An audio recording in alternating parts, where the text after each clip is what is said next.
Hey, welcome back to Evil's Comics. I'm Evil Mike. I have another review for you. This is DC Comics. This is Joker issue number 9, written by James Tynion the Fourth. We got art by Stefano Raffaele, colors by Romulo Fajardo, and letters by Tom Napolitano.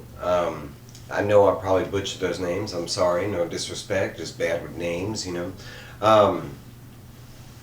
I really like this issue of Joker and what's going on. It's kind of like a four-way deal going on with, different teams that are after the Joker. Right now he is currently away from Gotham, and he's been moving around throughout Europe and like Central America and stuff like that. Right now, the Commissioner Gordon has been tasked to track down and kill Joker. Currently is teamed up with another individual who's also tasked to kill the Joker, but they have currently, since their pasts are aligned, but he has teamed up with Bane's daughter, Vengeance. On the other end, we have a Texas family that's after the Joker, and then we have the police and Interpol and stuff like that. We also have the Court of Owls kind of in the mix as well. But this issue specifically starts off with, a commissioner and Vengeance, driving to a location. As they're driving, Commissioner Gordon is talking to Vengeance and telling her all the different things, the bad things the Joker has done over the years, specifically the events from the Killing Joke, and then they talk about the events from Batman Catalysm, and then specifically when James Gordon Jr. died. Eventually they get to the location. It kind of splits over to Barbara, and she is kind of like trying to make the connection on the Court of Owls in the background, like why are they involved. They have already tried to attack the clock tower and stuff like that. She feels like it has some ties to some of the death of the family events with Jason Todd and that whole thing. The book does beautiful references and stuff like that. But the book does continue along, and eventually they make it into it looks like a mansion that leads into kind of like it has its own Batcave. But it's not a Batcave. It has its own huge, massive facility underneath this warehouse or whatever. And when they get before they get into the facility, we get down to I would say, I guess, where the Batcave would be in this mansion or whatever, and we find the Joker and another person of interest. And basically he's an individual that works for this mythical, magical thing called the Network, and we find a little more about the Network. We do know that the Joker has been using the Network, and all it's been explained so far is they're kind of behind, hideouts and stuff like that for villains, or top individuals of the rich world, to hide out kind of thing when they're away from their selected city kind of thing. As soon as Bane's daughter Vengeance sees Joker, she takes off running. There's a command phrase that the other individual says, "Orchid, Hammer, Obsidian," and she just basically stops and falls to the ground. He states that it will only last 5 minutes, and that code name, whatever it did, it only works one time, so they have a short time to talk between themselves. The man instantly states that Commissioner Gordon does not need to be there, that it has nothing to do with him, it's just between him and the Joker and Vengeance, and tells him that he is free to leave. We do meet the individual, and we get his name, which I'm looking for right now. I'm extremely bad with names, but we basically get his side of the story, and basically his name is Dr. Frederick Baum, and he is a member of the so-called Network, and he basically explains that the Network was used to clone, DNA, make bodies for the elite class when needed, kind of when they need to fake someone's death in jail or something like that. They would use kind of a disposable body, and that's kind of what the Network got famous on over years. As the time progressed, they weren't so much in need of this particular thing. It got harder to, hide the evidence with DNA and technology moving forward. And eventually the network moved to find out that a lot of the elite class had a very expensive taste for cannibalism, and they started manufacturing these clones to be sold to, the high elite, and be eaten like steaks and stuff like that. The high elite, they think they are getting like real people and stuff like that. They don't know they're being sold clones. But that's basically the sum up of what the network does and all this. As it's going on, of course, Commissioner Gordon is not happy with any of this. But he still continues to listen. And as the conversation goes through, they're going further down in the facility, and they're being shown a lot of like the clone testing and mistrials and successes and stuff like that. But eventually, they are taken to a room where Joker is very curious on the room in particular, and they go down there and they find a whole bunch of Joker clones. And Commissioner Gordon making the statement, "That's it. I figured it out. That's you're making. Why would you want to make like a whole bunch of Joker clones?"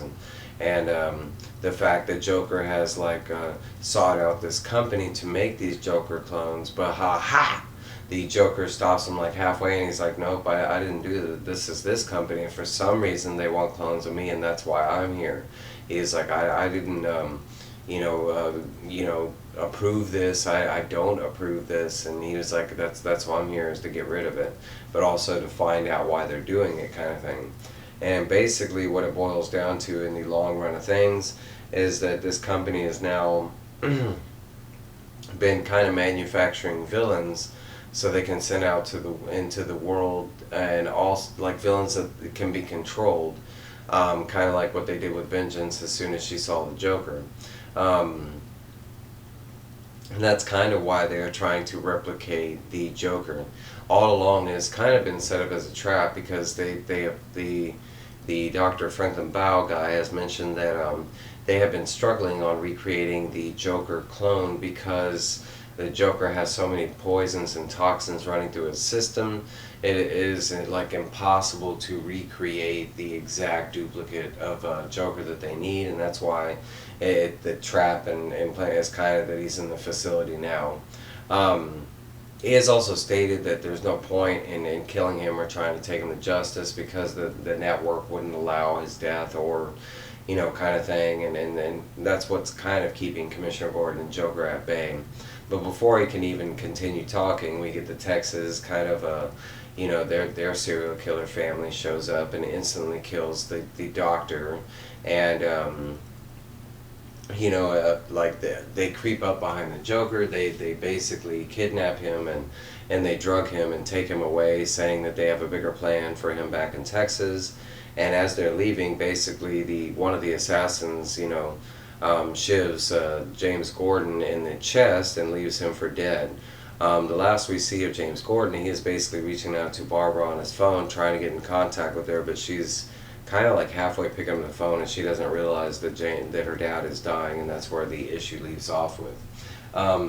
There is a Punchline side story at the very end of the comic, and it's basically Harper Row has exited out of the prison, like we saw in the last issue, and she has the witness. She makes it back to Dr. Lee Tompkins, and she is kind of going over their plan. They are separate from the Bat family, but they do know that there's a reason that Punchline is after this witness, and they can't figure it out. They are sitting there like in her counsel office trying to figure it out and going over stuff with the witness. And because the witness she's connected with Alexis, the real girl that was Punchline before she became Punchline. So they do this kind of like backwards thing where they get her to start thinking about the connection and why Punchline would want to kill her. And she said that they used to be real good friends, but over the years, even before she became Punchline, Punchline was very, very mean and bully, and she had started showing signs that she was going that villain way anyways. But she eventually started hanging around because she was part of her circle, and she said it was better to stay in her circle than stay out of it because she got picked on and bullied less. And as they went through high school, Punchline eventually started dating another individual, and eventually her and that individual started getting very selective, where that no one was in the circle anymore, and it started to scare this girl. eventually the girl got an opportunity one day to snoop through Punchline's, backpack and stuff, and she did come across a yearbook which had a whole bunch of doodles in it that made no sense, but she did kind of make one connection that a lot of different people had in circles circled around their heads. And as the story goes, after them piecing all this together, Bluebird, which is Harper Row, and Dr. Tompkins and the witness finally figure out that all these circled individuals were people that had been missing for years, and they were supposed to have been transferred to other schools and stuff like that because they were all students. But they have along over the years they have turned up dead, and now they are finding out that it was Punchline all along, and she was kind of in her training supervillain mode when she was killing these individuals.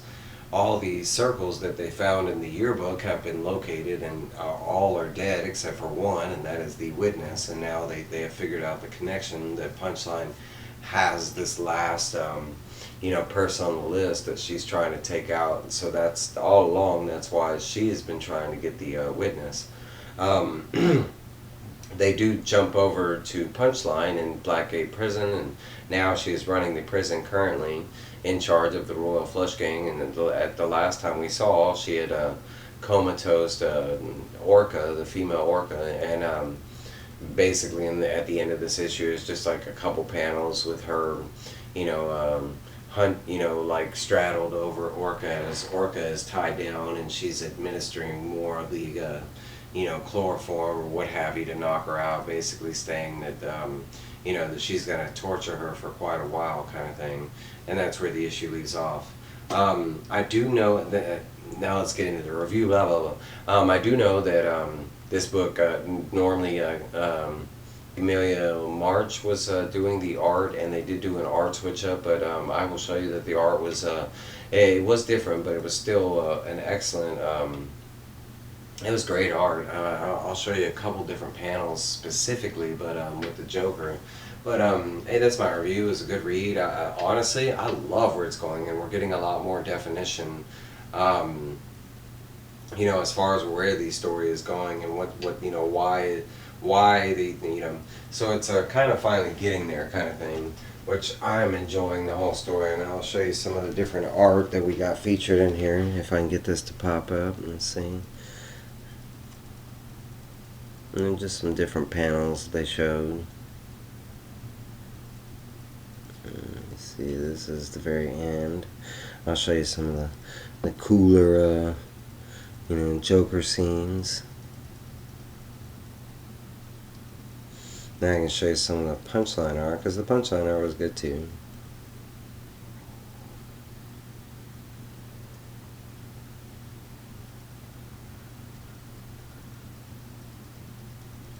And that's my review, guys. I'll see y'all next time. I got more coming. I got at least 2 more that I can think of. Bye, guys.